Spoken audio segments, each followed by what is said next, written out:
The silence here is what gets to you first. This oppressive quiet that shouldn't exist in a city like San Francisco, a city that used to hum with cable cars and traffic and foghorns and the constant chatter of millions of people living on top of each other. But the silence now, it's different. It's wrong.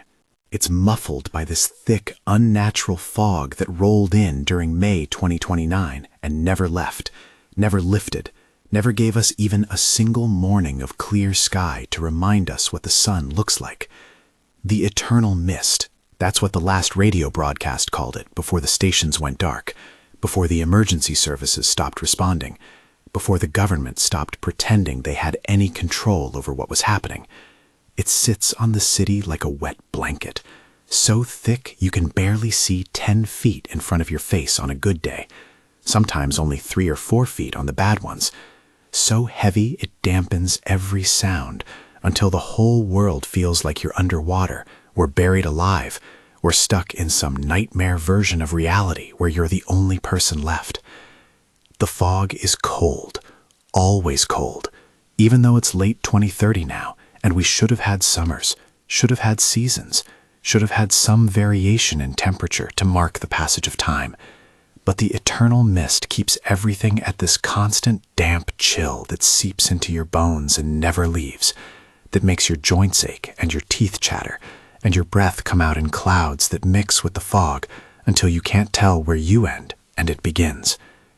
The moisture clings to everything, makes the streets slick and treacherous, rusts metal faster than should be possible, rots wood and fabric and paper, until the city is slowly dissolving around me, crumbling back into the earth, one drop of condensation at a time.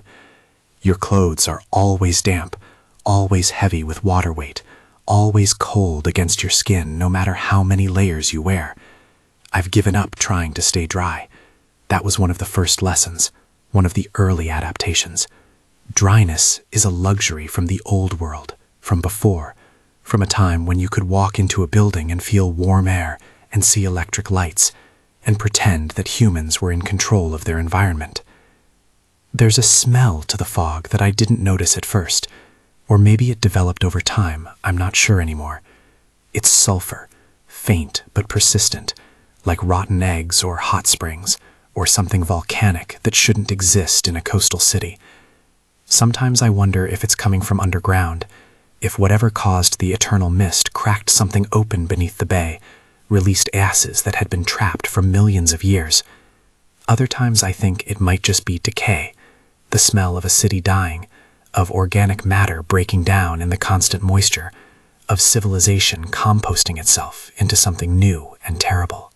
The sulfur smell mixes with salt from the ocean and rust from all the corroding metal and mildew from every surface that stays perpetually damp, creating this odor that's uniquely San Francisco now, uniquely post-mist, a sensory signature that I'll probably smell for the rest of my life, even if I somehow escape this place. I've been here 19 months, trapped since the eternal mist settled and made travel impossible, made navigation a death sentence, made leaving more dangerous than staying. I'm in the Marina District now, in what used to be a luxury apartment on Chestnut Street, 4th floor, corner unit, with views of the bay that don't exist anymore because the fog obscures everything beyond my windows. The apartment belonged to someone else before, someone who left in those first few days when we still thought this was temporary, when we still believed the fog would burn off or blow away or dissipate like normal weather. There are photos on the walls of a young couple at Machu Picchu, at a wedding, at various restaurants and beaches and parties, their faces frozen in expressions of joy that seem alien to me now, incomprehensible, like emotions from a different species. I wonder where they are, if they made it out, if they're alive somewhere beyond the fog, or if they're lost in it, wandering forever, their bodies never found, their story never finished. The loneliness is worse than the cold, worse than the damp, worse than the sulfur smell or the constant gray monotony of fog pressing against every window. I haven't seen another person in 4 months, not since Miller, the old guy from the apartment below mine, stopped responding to our scheduled check-ins. We used to knock on the floor and ceiling, 3 times at dawn and 3 times at dusk, just to confirm we were both still alive, still sane, still human enough to maintain routine. When his knocks stopped coming, I went down to check on him, found his door unlocked, found him in his armchair facing the window, peaceful, like he just decided to stop one day and the fog respected his decision. I couldn't bury him, couldn't move him, so I just closed his door and haven't been back. Sometimes I think about him, wonder if he had the right idea, if surrender is wiser than survival when there's nothing to survive for except another day of fog and silence and slow deterioration. I talk to myself now, out loud, full conversations where I play both parts, ask myself questions and answer them, debate decisions, narrate my actions like I'm the protagonist in some story that someone somewhere might be listening to. It helps, keeps the loneliness from crushing me completely, keeps my voice from atrophying from disuse, keeps some small part of my humanity intact. I tell myself about the old San Francisco, the one that existed before the eternal mist, the one I'm already starting to forget in the details, even though it was only 19 months ago. I describe the way sunlight used to hit the painted ladies in Alamo Square, the way you could see the entire city from Twin Peaks on a clear day, the way the cable cars would clang their bells and tourists would hang off the sides taking photos. I talk about restaurants I used to eat at, bars I used to drink in, friends I used to have, a life I used to live that feels more like a dream now than a memory, more like something I imagined than something that actually happened. My routine is what keeps me going, the structure I've imposed on structureless days, the schedule I maintain even though time has become meaningless in the eternal twilight of the fog. I wake up when my body decides it's had enough sleep, usually after what I estimate is 8 or 9 hours, based on nothing but instinct, since my watch stopped working months ago and I have no way to track actual time. The fog makes everything the same brightness, the same diffuse gray light that never changes, never intensifies, never fades. So distinguishing morning from afternoon from evening is impossible. I've started marking days on the wall with a knife, one scratch for each sleep cycle, a primitive calendar that tells me it's been roughly 570 days since the eternal mist came, though I might be off by weeks or even months at this point. The first thing I do after waking is check the seals on my windows and door, make sure the towels I've stuffed in every crack and gap are still in place, still keeping the fog from seeping inside. It wants to come in, I'm convinced of that, wants to fill every enclosed space, wants to penetrate every shelter, wants to make the entire world equally gray and damp and cold. I've lost 2 apartments to fog infiltration, had to abandon them when the moisture got inside and started rotting everything, making the walls weep and the floors buckle, and the air itself feel thick enough to choke on. This apartment has held so far, stayed mostly dry, but I'm vigilant, obsessive, checking those seals multiple times a day, replacing towels when they get too saturated, using duct tape and plastic sheeting and anything else I can scavenge to keep the barrier intact. After checking the seals, I do inventory, count my supplies, calculate how many days I have left before I'll need to go out into the fog to scavenge. I've got it down to a science now, know exactly how much water I need per day, how many calories, how much fuel for my little camping stove. I've got 17 cans of food left, mostly beans and soup and vegetables, each one a treasure, each one representing survival for another day. I've got 3 gallons of water that I collected from a roof drain during the last rain, which was maybe 2 weeks ago, maybe 3, I'm not sure. The rain tastes better than the condensation I scrape from windows and pipes, doesn't have that metallic flavor, doesn't make me quite as nauseous, though all water makes me a little sick now, like my body is rejecting the fog's moisture, even when it's been filtered and boiled. I eat breakfast slowly, ritually, making 1 can of soup last an hour, heating it carefully on my camping stove, rationing the fuel, savoring every spoonful like it's the last meal I'll ever have, because someday it will be. I've lost probably 40 pounds since the eternal mist came. My clothes hang loose on a frame that used to be solid, used to be strong, used to belong to a person who went to the gym and cared about appearance and thought physical fitness mattered. Now I'm just efficient, just lean, just a collection of muscles and bones doing the minimum necessary to continue existing. I look at myself in the mirror sometimes, when I can stand it, and I don't recognize the face looking back, this gaunt, hollow-eyed stranger with matted hair and skin that's taken on a gray pallor, like the fog has stained me from the outside in. After breakfast, I exercise, do push-ups and sit-ups and squats in the living room, move through yoga poses I half remember from classes I took in another life. The exercise is partly physical, keeping my body functional, keeping my muscles from atrophy, but it's mostly psychological, giving myself a task, a goal, a reason to do something other than stare at the fog and wait to die.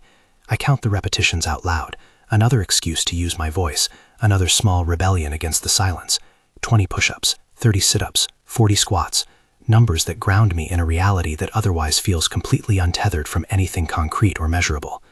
Then I read, work my way through the books left behind by the apartment's previous occupants, a surprisingly good collection of literary fiction and science fiction and history.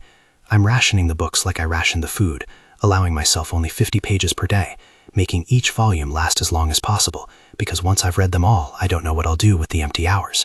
I'm on my third time through some of them now, finding new details I missed before, new meanings that emerge when you read with the kind of attention that comes from having literally nothing else to do. The books take me out of the fog for a little while, transport me to other places and other times, remind me that once there was a world big enough for stories, diverse enough for different perspectives, alive enough to generate the kind of creativity that produces literature. Afternoon, or what I designate as afternoon based on nothing but my own arbitrary schedule, is when I do maintenance, when I repair things that are breaking, when I reinforce things that are weakening, when I prepare for the eventual day when I'll have to abandon this apartment like I abandoned the others. I sharpen knives on a whetstone I found, sort through my scavenged supplies, organize and reorganize my possessions, like arrangement matters, like order can impose meaning on chaos. I've become meticulous, obsessive, the kind of person who lines up cans by size and type, who folds clothes with military precision, who maintains systems that serve no purpose except to keep my mind occupied. Some afternoons I stand at the window and stare into the fog, watching it swirl and shift, looking for patterns that don't exist, seeing shapes that my brain creates out of desperate need for stimulus.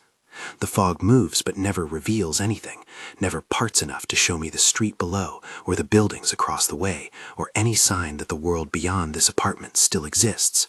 It's like being inside a cloud or inside cotton or inside nothing at all, this absolute isolation that makes you question whether anything exists beyond what you can immediately touch. Sometimes I think the whole world might have disappeared, that maybe San Francisco is all that's left, and maybe this apartment is all that's left of San Francisco, and maybe I'm all that's left in this apartment, the last human in an empty universe, alone in the fog forever. Dinner is another can, eaten slowly, rationed carefully, accompanied by water that I've boiled twice to kill anything that might be growing in it. I eat at the table by candlelight, because I still have candles, because I'm still trying to maintain some small dignity, some small ritual that separates me from the animals, that proves I'm still human, even when humanity seems like an outdated concept. The candlelight flickers and creates shadows on the walls, makes the room feel almost warm, almost cozy, almost like a place where people live rather than a place where someone is waiting to die. After dinner I write, keep this journal that I'm not sure anyone will ever read, document my days even though they're all essentially the same, record my thoughts even though they're repetitive and increasingly dark. The writing is for me, I think, another way to structure time, another way to prove I exist, another way to keep my mind from sliding into the fog and never coming back.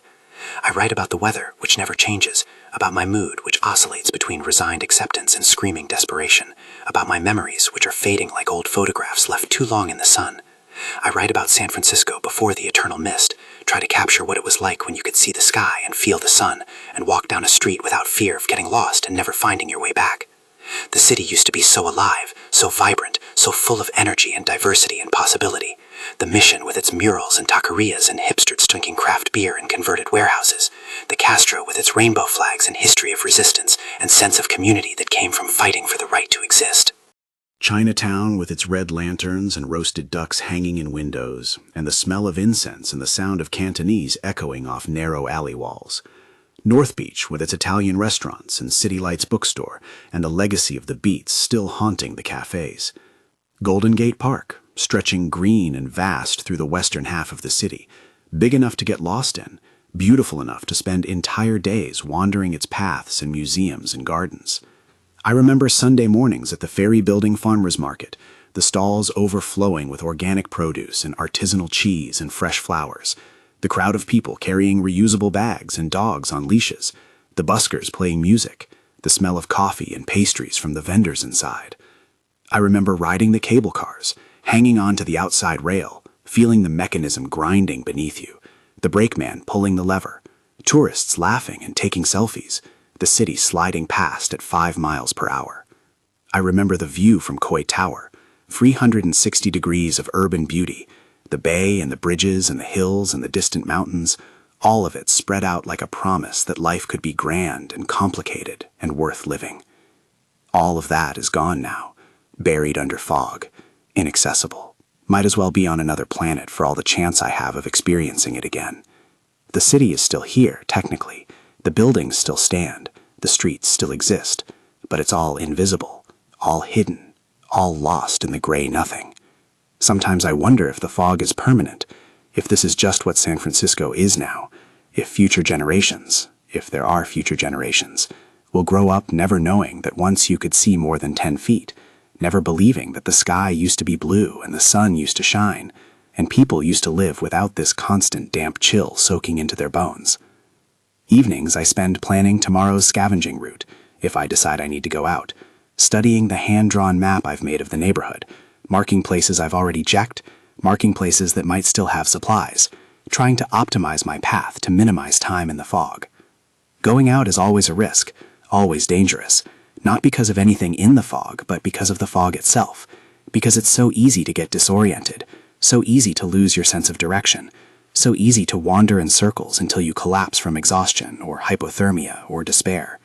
I use a rope now, tie one end to my door handle and unspool it as I move, following it back like Theseus in the labyrinth, trusting that the rope will lead me home, even when my eyes and my sense of direction and my increasingly unreliable mind all fail. I've lost count of how many times I've almost not made it back, how many times I felt the rope go taut and realized I'd reached its limit, with no supplies, no success, nothing to show for the risk except confirmation that the fog defeated me again. I've stood there in the gray, holding the rope, feeling it vibrate with tension, trying to decide whether to untie it and go further, or turn back and try again another day. So far, I've always turned back. So far, I've always chosen survival over success. But the supplies are running lower to the silence, feeling the cold, remembering warmth. Sleep comes eventually, fitfully, full of dreams about fog and isolation, an endless gray nothing. Sometimes I dream about the Golden Gate Bridge, about walking across it, about reaching the other side and finding clarity, finding sunshine, finding a world that still makes sense. Those dreams always end the same way, with me realizing I'm lost, realizing the bridge goes on forever, realizing there is no other side, just more fog, just more walking, just more isolation, until I wake up gasping and disoriented and relieved to be in my apartment, even though my apartment is just a different kind of prison. The Golden Gate Bridge haunts me, obsesses me, calls to me, even though I know better than to listen. It's only half a mile from here. I could walk there in 10 minutes if the fog wasn't there, in 20 or 30 if I moved carefully through the gray. I've thought about it every day for months now, thought about making the attempt, thought about what I might find on the other side, thought about whether Marin County escaped the eternal mist, or whether it's just as bad over there, or whether there's anything left at all beyond this peninsula that might as well be an island for all the chance I have of leaving it. I've been to the bridge 3 times since the eternal mist came. 3 times I've worked up the courage to make the walk, to follow my rope through the fog, to navigate by memory and luck and desperation to the toll plaza and beyond. Each time I've gotten a little further, learned a little more, seen a little more of what the bridge has become in the absence of people and the presence of constant corrosive moisture. The last time was maybe 6 weeks ago, and I've been thinking about going back ever since, building up the nerve, preparing myself psychologically for what I know will be a journey that changes me one way or another, that either kills me or transforms me, or at minimum proves something about who I am and what I'm willing to risk. The walk to the bridge takes 45 minutes, moving slowly, testing each step, following the rope that I've started leaving permanently attached to my door, anchored with climbing equipment I found in a sporting goods store months ago. The rope is yellow nylon, 300 feet long, marked every 10 feet with reflective tape that catches what little light penetrates the fog. I unspool it carefully, wrap it around lampposts and parking meters and anything else solid, creating a path I can follow home, creating a lifeline that's become more important than food or water or warmth. Without the rope, I would be lost, absolutely and completely. No way to find my way back, no way to distinguish one fog-shrouded block from another, no way to survive more than a few hours before the cold and the disorientation and the psychological weight of absolute isolation broke me completely. The streets are empty, abandoned, filled with cars that haven't moved in 19 months, their tires flat, their batteries dead, their interiors colonized by mold and rust and slow decay. I pass a bus stopped in the middle of Lombard Street, its doors open, its seats empty, everybody gone, everybody fled or dead or lost in the fog. There's a bicycle chained to a rack, a stroller abandoned on a sidewalk, a dog leash still attached to a parking meter, with no dog and no owner anywhere in sight. The fog has turned San Francisco into a museum of normal life interrupted, everything frozen in the moment when people realized this wasn't temporary, when they understood that the city was lost, and staying meant dying, and maybe leaving meant dying too, but at least movement felt like action, like choice, like some small amount of control over an uncontrollable situation. I can hear my footsteps echo in the silence. Or maybe that's just my imagination. Maybe sound doesn't really echo in fog. Maybe the dampness absorbs everything, including evidence that I exist at all. My breathing sounds loud, labored, each exhale adding more moisture to air that's already saturated, each inhale filling my lungs with cold that never quite warms up inside me. I'm wearing every jacket I own, 4 layers, and I'm still cold, still shivering, still losing body heat faster than I can generate it. The cold is dangerous, more dangerous than the fog in some ways, because it creeps up on you, makes you stupid, makes your fingers numb and your thoughts slow and your judgment impaired, until you make mistakes that would be obvious in any other circumstance. The bridge appears gradually, emerging from the fog like something from a dream or a nightmare, its massive towers materializing first, then the cables, then the roadway stretching away into nothing. The international orange paint is faded now, streaked with rust, corroding under the constant assault of salt air and moisture and time without maintenance. The bridge was built to last 100 years, engineered to withstand earthquakes and wind and the weight of thousands of cars, but nobody designed it to resist the eternal mist, this relentless chemical assault that's eating away at the metal one molecule at a time. I wonder how much longer it will stand, how many more years before the cables snap or the towers buckle, or the whole magnificent structure collapses into the bay that I can't see but know is there, 220 feet below, cold and dark and waiting. The toll plaza is a ghost town, the lanes empty, the booths abandoned, the electronic signs dark and dead. There's a car crashed into the barrier at lane 3, its hood crumpled, its windshield shattered, and I try not to think about whether someone was inside when it happened, whether they died on impact, or wandered into the fog and died lost and alone and terrified. I step over debris, over papers and coins and personal items scattered by wind or looters, or the simple entropy of civilization collapsing. There's a child's toy, a stuffed bear, lying face down in a puddle, and I have to look away, have to keep moving, have to not think about the implications, about the families that were here, about the children who didn't make it, about the thousands of small tragedies that the eternal mist created in the span of a few days. The pedestrian walkway is on the east side, accessed by a path that climbs up from the parking area, and I take it slowly, carefully, testing each step, because the metal grating is slick with moisture, and I can't afford to fall, can't afford any injury, no matter how minor, when there's no hospital and no help, and no one to pull me back to safety except myself. The climb feels longer than it should, my legs weak from malnutrition, my lungs burning from the cold, damp air, my heart pounding with exertion and fear, and the kind of anticipation that comes from doing something dangerous and possibly stupid and definitely life-changing. And then I'm on the bridge, standing on the walkway, my hand on the railing that's cold enough to burn, looking into fog so thick that the roadway disappears completely about 20 feet ahead, the cables above me fading into gray, the towers invisible, even though I know they're there, even though I passed right by the first one on my way up.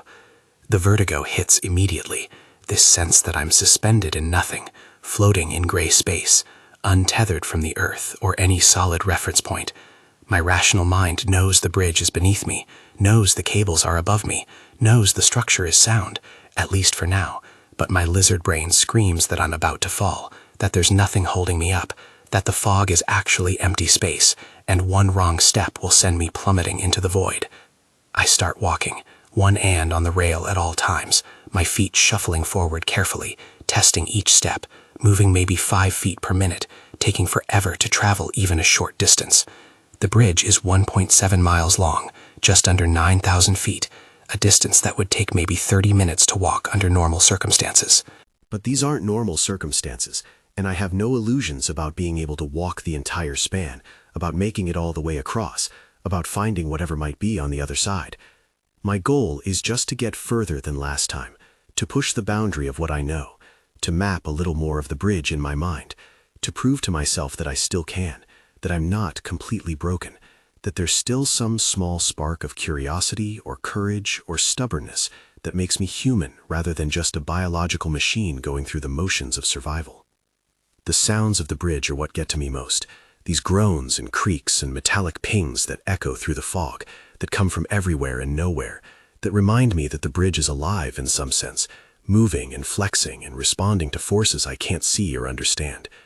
The cables vibrate with wind I can't feel at ground level, singing notes that are almost musical, almost beautiful, almost peaceful if I could forget that I'm standing on a corroding structure suspended over a bay I can't see, while fog presses in from all sides, and the temperature drops, and my fingers start to lose feeling, and my thoughts start to scatter.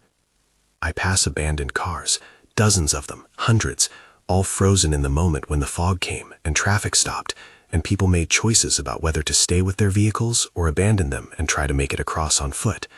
Some cars have their doors open, some are locked tight, some have belongings scattered around them where people grabbed what they could carry and left everything else behind.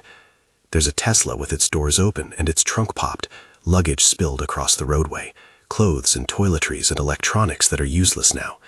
There's a pickup truck with camping gear in the bed, someone who thought they could weather this, who thought preparation and equipment would matter against fog that doesn't care about human plans or human tools or human survival.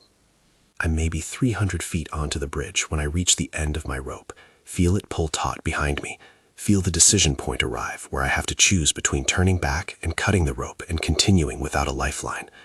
I stand there for what might be 5 minutes or might be 50. I can't tell anymore. Time moves differently in the fog, stretches and compresses and loses meaning. I can't see the toll plaza behind me, can't see anything except gray in every direction, but I know the rope is there, know it's my connection to home, know that cutting it means gambling everything on being able to navigate back by memory or luck or faith, that I can retrace my steps through an environment that offers no landmarks and no visibility and no mercy for mistakes. I don't cut the rope. Not today. Not yet. Maybe never. I stand there with my hand on it, feeling its tension, feeling the pull of safety versus the pull of discovery. And I choose safety, choose survival, choose to live another day in my apartment, even though that means accepting that I might never know what's on the other side, might never escape the fog, might die here without ever seeing the sun again. I turn around, follow the rope back, move faster now that I have a guide, retrace my path across the bridge and down the walkway and through the toll plaza and along the streets to my building and up the stairs and through my door and into my apartment, where I collapse on the floor and shake from cold and exhaustion and relief and disappointment, all mixed together until I can't tell which emotion is dominant. That was 6 weeks ago, and I'm ready to try again, ready to go further, ready to maybe cut the rope this time and commit to crossing or dying in the attempt. The supplies are almost gone. The isolation is crushing me, and the bridge keeps calling, keeps promising, keeps suggesting that maybe the answer to everything is just on the other side, just past the point where the fog finally breaks, just beyond my current courage or my current rope length, or my current willingness to risk everything on a possibility that might be completely illusory. The eternal mist has taken everything else from me, from us, from San Francisco, from the world as far as I know. But it hasn't taken the bridge yet, hasn't made it impossible to walk across, hasn't closed that door completely. And as long as the bridge stands, as long as the path exists, I have to believe that crossing it means something, that reaching the other side changes something, that movement is better than stasis, even when movement might mean death. So I'll go back tomorrow, or the next day, or whenever I gather enough courage, enough supplies, enough desperate hope to make another attempt. I'll walk onto that bridge again, follow it further into the fog, push past my previous limits, and maybe this time I'll cut the rope. Maybe this time I'll commit to the crossing. Maybe this time I'll find out what lies beyond the gray. Or maybe I'll turn back again, retreat to my apartment, add another scratch to the wall, and wait for another day when the bridge calls, and I'm weak enough or brave enough or broken enough to answer. Either way, the eternal mist wins, because it's made the bridge into a question I can't stop asking, a challenge I can't ignore, a possibility that torments me more than the certainty of slow death by starvation or cold or loneliness. The fog has turned everything into uncertainty, and uncertainty is a special kind of hell when you're alone.